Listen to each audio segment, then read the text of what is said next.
2025, actually one of the goals that I put down was to invest more in my video. I'm not sure if it was apparent to you guys, but in 2024 I was purely chasing the numbers. I just wanted to have a video out at the end of the week, no matter how the video is going to turn out or what the story that I'm going to talk about are. I just was in this constant stress, constant cycle of like thinking up an idea, filming it, editing it, and posting. Super quickly ran out of idea because I was trying to have one of those like every week. So in 2025 I wanted to spend more time taking a step back, thinking about what I'm gonna share, crafting more of my video in the drafting stage so that when I talk to you guys, like it's more polished. And I also wanted to get more experimental as well. I know for a fact, and you guys know too, that I'm not gonna stop talking about dramione fanfiction. And so if I cannot refresh the content, I need to at least refresh visually for you guys, whether it's like something new that I'm trying out or editing or filming. I wanted to do something different so that you guys don't have to look at me sitting down here and like firing off. So that's where we land with this video here. I wanted to do a what I read in January vlog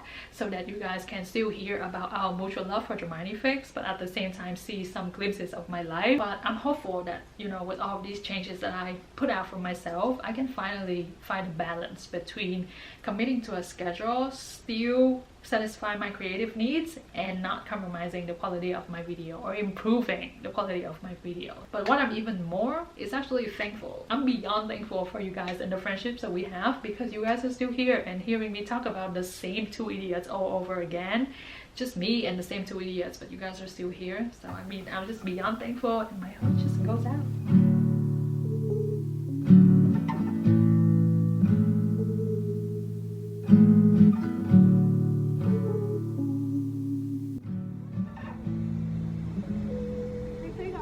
Yes.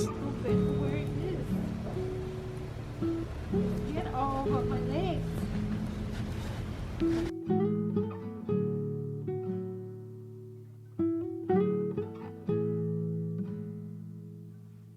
It's been extremely snowy and freezy for the most part of January ever since the year started, but that actually did a lot of wonders for my reading, because for the first half of January only, I have already struck so many pieces of gold being held up inside. We start off the year super strong with Nomura by Hair on My Lips, and this is a Russian fic that has been translated to English by Tadilia. The story starts off us with Hermione being an unspeakable, just living her ordinary life. She goes to work, she visits Harry and Ginny, and she just, you know, be about herself. She's minding her own business. All of a sudden, a mission that she was on kind of pulled her into this whole whirlwind of the mafia war, and Hermione is finding out something that is beyond her imagination. And in order to protect herself and her loved ones from the wrath of the mafia war, she has to team up with Draco Malfoy. So we already kind of know how that story is gonna turn out. First of all, for my reading experience, this story actually gave me a very interesting time. This story is a translated fic, and the way that the sentences are structured, the grammar, the way that the story is set up, everything is just so refreshing and different. And now that thinking about it, I think this is only my second piece of translated fic for dramione fanfiction, and I think I had the same kind of like unique refreshed feelings reading Before the Coffee Gets Cold, which is a book that was originally written in Japanese. Secondly, the thing I need to talk to you guys about with this fic is the world building. Okay, we have a novelty mafia EU story. Don't expect to see any of your, you know, wartime typical or even post-war event, because this is a world you don't know. So it will keep you on your feet, it will keep you on your tiptoes, because you wanted to know what is going to happen next. And let alone the fact that this world is so new to us, okay? The way that Hair on My Lips build this world building is just beyond my imagination. The whole mafia world is just so intricate, it's so multi-layered, and every single details just makes sense. I am thoroughly impressed, and I would just pull right in. For this new year, if you want to go on an adventure, if you want to go through twists and turns and up and downs and hills and valleys, go ahead and hand this story, because it will take you on like a roller coaster ride, okay? And you will get to see so many beautiful scenes with it. You'll get to see so many people. Some of them are original characters that you don't even know about. Some of them you know and you love. Friends and foes alike will be on this journey with you, and obviously the love that you are in for on this journey is just feisty, it's fury, it's you know, like enemy to lover, like real enemy to lover type. Everything about the story is just on another level. I believe that this story is well loved by the community for that reason, because I've seen so many fan art about this story online, which was one of the reasons why I am so curious about this story. You know, for a story to get to that level, you already know that it has all the accolades that it needs, right? The next story that I read is a story that is just so healing and so thought-provoking. And I know for a fact that I have never used the word thought-provoking to describe any fics before, but you're in for a treat today because I have a series of fics that I would think is thought-provoking. Is that alarming? We have the cutest, the most wonderful, the most wholesome 50,000 words that I've ever read, and it is Chain of Custody by Whiskey Green. Now, this story started out with Hermione walking by Malfoy Manor and finding out that Draco Malfoy has been trapped inside the manor and he has no memory of himself. He's malnourished, he's on the verge of dying, and he doesn't know himself. He doesn't know anything. He's wiped out of his memory. So just like we know who is the person that he trusts the most with his life now that he doesn't know anything or anyone, of course he picks Hermione Granger. So with that little synopsis, you already know that this story goes into the memory trope. And memory trope is just one of my beloved tropes when it comes to dramione fanfiction. And this story, I would have to say, that has the most delicious and delightful combo of tropes that you will ever get. But I won't get into the other tropes that it also included in here. I want you to have that opportunity, like I did, enjoy the story to the max. And me personally, I have to describe this story to have a plot twist. And for someone that pride herself on reading Dramione every day, I also pride myself on the fact that I catch on very easily with like breadcrumbs and like foreshadows from the authors. I didn't suspect a thing with this story. This story has a lot of moments between Draco and Hermione because they are kind of in a shared space, and we get to see the development of the relationship in a very, very unique way, because Hermione still have her memory of their whole history while Draco is trying to charm her, not knowing, you know, what happened between them in the past. And this story goes too deep into falling in love and how memories affect a person, how many times you would fall for a person given if your memory is wiped out. And it provokes me that I'm making a story about love. It's gonna come out on Valentine's Day, so promise me you're gonna be here on Valentine's Day, okay? We have so lovable side characters. Every single one in here like have my heart. And if your favorite Dramione details or dialogues between Draco and Hermione, you are also in for a treat because they talk a hell of a lot in this story too, among other things. So anyways, the author did it all in 50,000 words. You have to go read the story. You have to promise me that you're gonna read the story, okay? Next, I read an even more thought-provoking piece of work, and this story is even shorter. And we have I Bloom, I Grow, I Glow by B. Love Hunter. This story explores a trope that I've never think that I would come across in dramatic fanfiction, and that is mutual unrequited love. Mutual unrequited love, okay? That's how idiots are. Anyway, this story has kind of like a different take on Hanaki disease, and if you are unfamiliar, Hanaki disease is a fictional disease that affects victims of unrequited love. They will start coughing up petals of flower until the disease finally consumes them, and that can only be cured by what? Having their love returned back to them. This story doesn't go into all that, okay? It's a divine, otherworldly take on Hanaki disease, and I don't think you will ever come across this piece or like the synopsis or a premise like this ever in dramatic fanfiction. So if you want like an original experience with dramatic fanfiction, and I haven't had that for so long, you know, like reading for 3 years, I felt I've seen it all. If you want an original experience, go ahead and read this story immediately. It will give you a series of original experience, not just one. This story is wonderful. In my video about love, I have also featured this story tremendously heavily because this story explores the beauty of falling in love and love in general, and also the uglies of it as well. In this story, there's a dialogue between Draco and another character, another original character, and she said, "So you are the poison with a string name." I know she's referring to Draco here with a string name, but I just interpret that whole sentence as the definition of love, because I mean, how profound, how beautiful that would be. And all the side characters that we have in this story as well are lovely. I mean, Draco and Ron are besties in here, okay? And Draco points out that Ron and him has a lot of similarities, and that's just another original experience for me. Like, where do you see Draco thinking that Ron is similar to him? I've never seen that in dramatic fanfiction, but now that the author had pointed that out, I felt like they are similar. So I mean, like, am I easily influenced, or is this an entirely like thought-provoking process that I went through with this story? I will use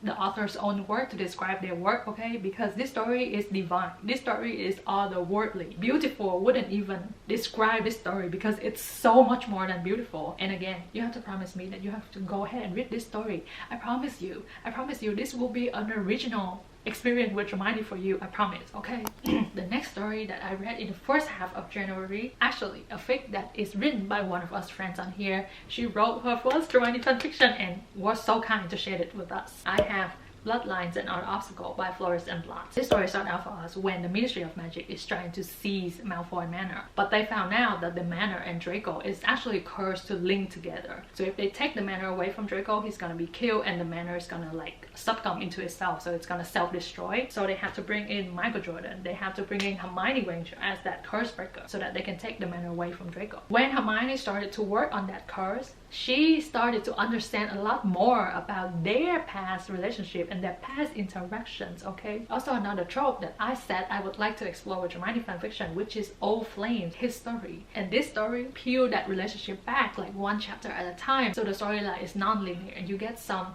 glimpses of the present and then you go to the past as well. It was delightful, number one. And another thing that I really remember about this fic is the fact that we have a very playful and charming and like on the flirty side Draco. That's not a bad thing. It's just like something new that I didn't expect, kind of like a delightful surprise. So overall, I feel like this story has a very unique premise. It explored tropes that I'm not familiar with, has a characterization of Draco that I'm not familiar with. So overall, I had like an amazing reading experience with this story too. And if you guys are finding any of that, go ahead and give our friend some love, okay? And go ahead and read her story. Overall, your girl's been busy staying inside because I've struck like multiple goals just in the first half of January alone. So I'll see you and report back how the other half of January goes, okay? It's really gloomy out today, but it's going to be the last warm day that we have before we are hit with the extreme cold. So I need to go run some errands and just stock up on groceries because I really don't want to leave the house in the next few days.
January is finally over and I don't know about you guys, but I felt like this month has been hella long. I felt like New Year's Eve and January 1st was like a century ago already. I felt like I did so much this month and it's still so slow. Anyway, the thing that was in my all-star lineup for January, okay, is my Kindle. Me and my Kindle, we went hand in hand this month. I brought it everywhere. I started to walk a lot more this month and the Kindle was always with me. Killing two birds with one stone. I'm reading and I'm walking, exercising at the same time. And secondly, it makes the time pass so fast because if you exercise and you know, the time on the treadmill is even longer than January, okay? So I know that the last time we talked, I was very hopeful about the second half of January because I had a good first half. I actually spoke too soon because I didn't have much luck with longer piece of work for the second half of January. I felt like at this point I have already cycled through my 2025 TBR and more, but I couldn't finish any longer piece of work. But on the other hand, I actually stumbled upon two amazing short piece of work that I wanted to immediately turn on the video and share with you guys. But I need to wait until, you know, January is over. First one is actually recommended to me by Rosie, and after the Dogwood one, I felt like I'm gonna read anything that Rosie recommends.